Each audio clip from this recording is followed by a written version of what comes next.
Continuamos en La Venganza Será Terrible por las 7:50. Cada uno de nosotros está en su casa. Estamos en transmisión remota, pero también en contacto a través de redes sociales. Nos encuentran como La Venganza Radio y si no en el WhatsApp de los oyentes, que es 6585-5580. Ya hemos hablado muchas veces del ajedrez, parte del material que informa esta charla ya lo hemos utilizado, pero siempre tiene su gracia, ¿no? Se trata de saber cuál es el origen del ajedrez, o todos los libros empiezan con eso. Y la verdad es que no hay ninguna certeza histórica, ¿no? Algunos lo atribuyen a los caldeos, a los persas, a los etruscos. ¿Cómo vas a decir que el ajedrez lo inventaron los etruscos? No sabés ni nada de los etruscos.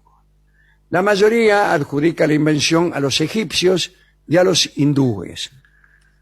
El juego sería de origen sánscrito. Su nombre originario era Sakuranga. Pero ese es otro juego. A mí si me dicen, vamos a jugar al Sakuranga. Sí. Se jugaba de a 4. Sí. Veo que veo que es Sakuranga nomás. Y los compañeros discutían sus estrategias al oído, o bien dos asistentes levantaban un velo negro en medio de las parejas para poder discutir la jugada con tranquilidad. Se tapaban la boca como hacen los jugadores, ¿no? Los jugadores de fútbol. Lo que sí se sabe es que el ajedrez tuvo, desde muy antiguo, versiones distintas en los diferentes pueblos. En la China, el ajedrez tuvo su origen cerca del 500 antes de Cristo, en el que había sido llevado a la corte del emperador, famoso emperador Wu Ti. El ajedrez chino era igual que el que ya conocemos, pero distinto. Los 64 casilleros y las fichas eran todas del mismo color. Bueno, entonces, ¿a qué estamos jugando? Bueno, hay que ver cómo es el juego. Estaba dividido en dos mitades de 32 casillas. Cada mitad estaba separada por el dibujo de un río o de una trinchera. Había también en el centro de las dos filas, o de cada una de las dos mitades, una ciudadela, un enclave, compuesto de 4 casillas llamado ciudadela. Las fichas chinas eran chatas, eran unos discos pequeños, muy pequeños, sí, sobre los que se grababa y pintaba el nombre de cada una, mucho más feo. Eran rojas o blancas. ¿Cómo, no me dijeron que eran todas del mismo color? No, por ahí el tablero. Rojas o blancas, no. No se colocaban en el centro de la casilla, sino casi en la línea divisoria, como algunas apuestas de la ruleta. De la ruleta, claro. Las fichas representaban al rey, 2 princesas, unos elefantes, no dice cuántos, caballos, carros, tiracohetes y peones. ¿Qué es el tiracohete? El cañonieri debe ser el cañón. Me imagino. Pensé que era por si se aburrían de jugar al ajedrez.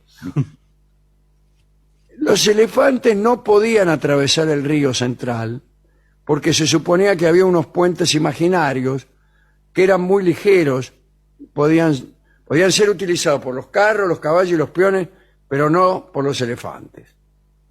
Pero podían pasar nadando los elefantes. Hablemos del ajedrez japonés. Bueno. Había unas figuras extrañas. Estaba el leopardo cruel, el carro del incienso, el carro que retrocede, sí, ciervos, toros, halcones y águilas. Aparecía también el estratega de las piedras preciosas, que era el rey. Este juego era muy popular a la llegada de los primeros europeos al Japón en el siglo XVI, cuando ya el ajedrez clásico estaba perfectamente difundido. Con el tiempo creció tanto el entusiasmo que en 1768 el emperador hizo construir un edificio para los jugadores que más sobresalían. Allí vivían, les garpaban todo y se creó el cargo de jugador profesional de ajedrez. Bueno, árabes. Sí. Entre los árabes, lo más novedoso fue una clasificación de los jugadores. Eran como 5 categorías según su habilidad. Cuando un jugador alcanzaba la clasificación primera, llamada Al-Ahad, grandeza, debía dar ventaja. Los buenos por ahí cedían un caballo, una torre o alguna otra pieza.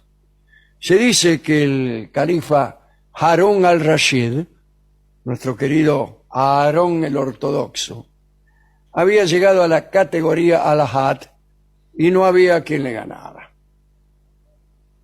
Otras curiosidades. Fueron muy populares los juegos de ajedrez vivientes. La primera partida viviente se jugó en la India, a principios del siglo XVI. Como piezas se usaron elefantes, caballos, camellos montados por paladines, soldados, etc. Es un embole eso. Imagínese, si usted puede jugar tranquilamente al ajedrez, va a tener una cantidad de giles ahí en el patio moviéndose. Cualquier cosa que tenga piezas y lo traslada a la escala humana es como los pesebres vivientes. Todo eso es... Los reyes entre el propio emperador Akbar de la India y un rajá invitado por el soberano. Bueno, primero lo invita, después lo echa. ¿Cómo es? Akbar recibía la información de la ubicación de los adversarios, claro, porque él no lo veía, estaba en el tablero. Era una de las piezas, no veía bien. Claro, ahí no claro, podés claro. ver bien. No puede jugar bien así. Bueno, en la ciudad italiana de Mársica se jugó desde el 12 de septiembre de 1554 con carácter anual y durante varios siglos una partida de ajedrez viviente. El origen se hallaba en el amor despertado por la hija del gobernador, Leonora Paricio, en el corazón de 2 jóvenes hidalgos, Rinaldi Angarano. Sí. ¿Qué tal? ¿Cómo anda? ¿Qué tal? Tome, agarre la pieza. Y Migliedi de Valdana. Hablando de... Bien, los rivales, Falta en lugar de Marcelo. resolver la disputa con un duelo, prefirieron jugársela al ajedrez, lo cual es una ofensa, ¿no? El vencedor fue Angarano, que se quedó con la hermosa. Ah, bien, bueno. Bueno, también está el ajedrez postal, que ya no tiene mucho sentido, ¿no? Porque ¿Qué es? ¿Mandar una carta con la que mandar jugada? una carta con un movimiento. No, El otro te contesta. Calcule.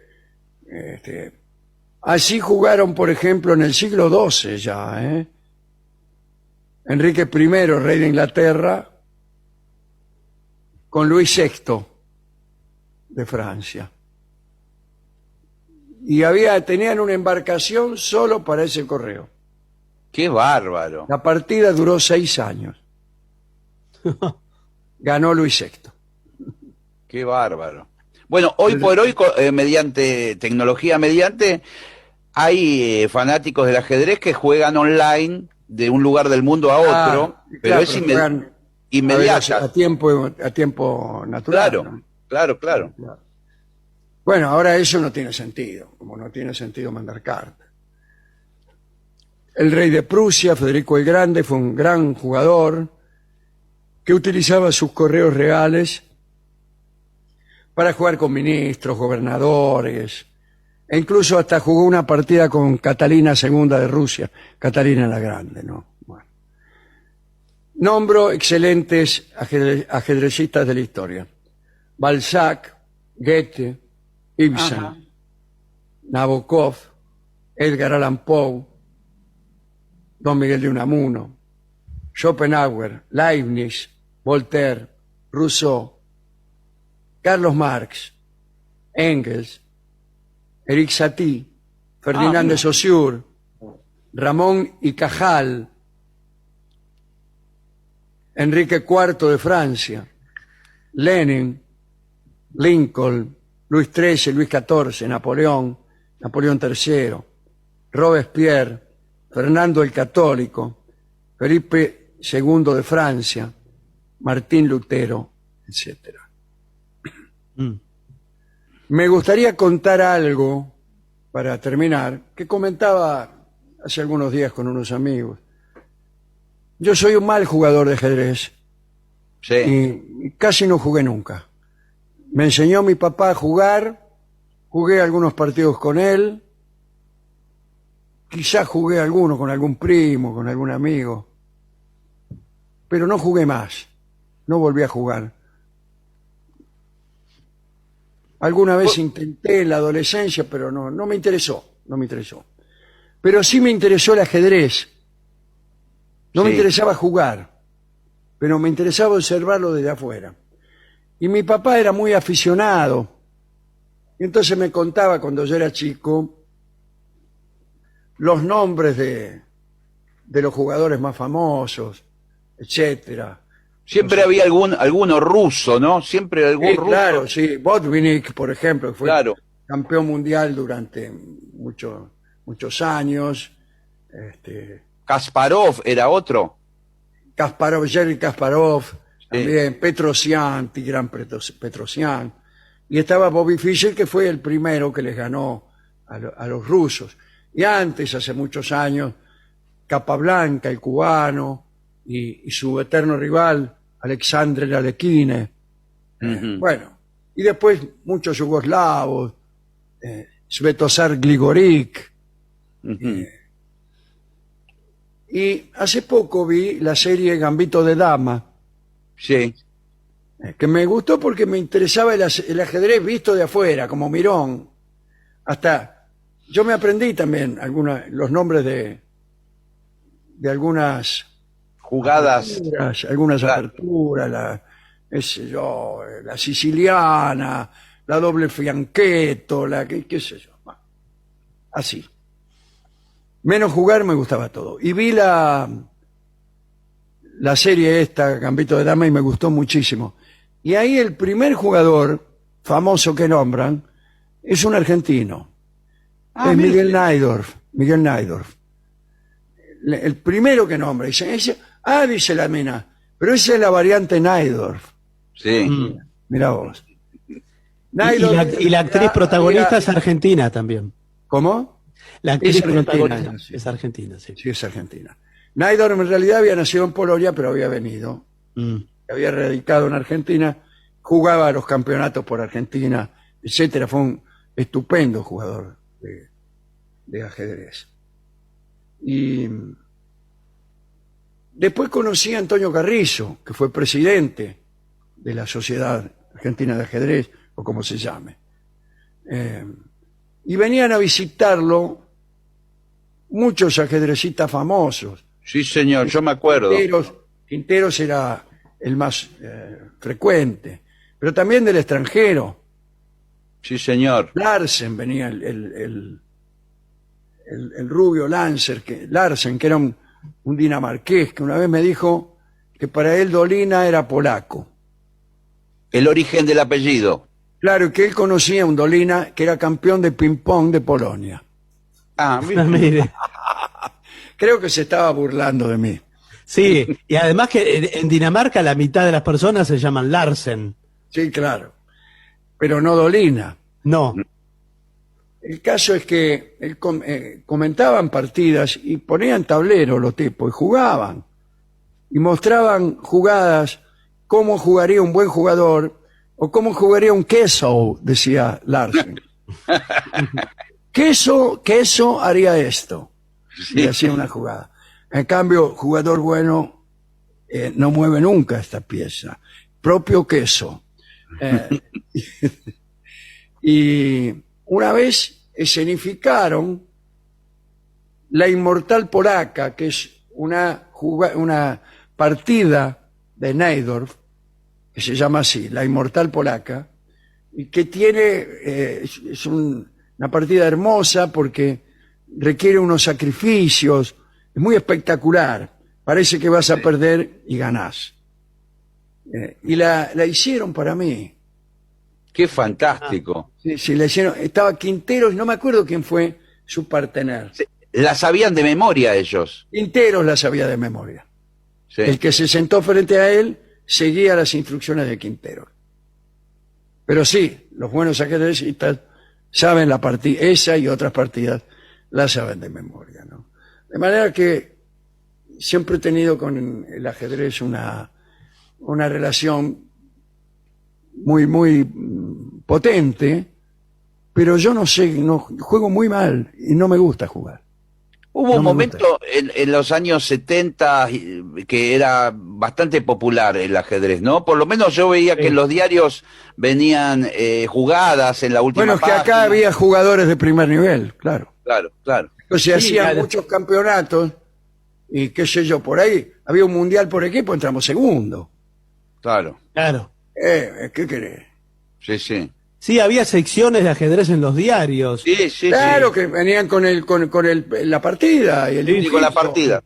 Y había notas Sí, escritas muchas veces por jugadores, Erich Elis Cases, Héctor Rossetto, que era el papá de Cecilia, Sí. era uno de los grandes jugadores de ajedrez de la Argentina.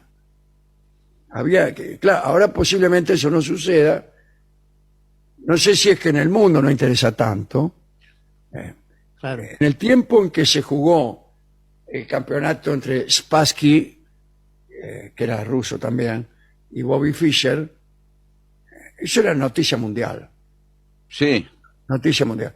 Ahora, si quiere que le diga quién es el campeón mundial de ajedrez actual, yo no se lo puedo decir. No lo sé. No. Y mismo Antonio Carrizo en la radio entrevistaba a ajedrecistas y eran muy interesantes las Sí, entrevistas claro. Sí, por radio. Sí, sí, sí. Al propio Naidorf Sí. lo ha entrevistado, ¿no? Sí, sí. Bueno, perdón por todos estos recuerdos. Vamos a escuchar a Alberto Merlo en Milonga del Peón de Campo. Ah.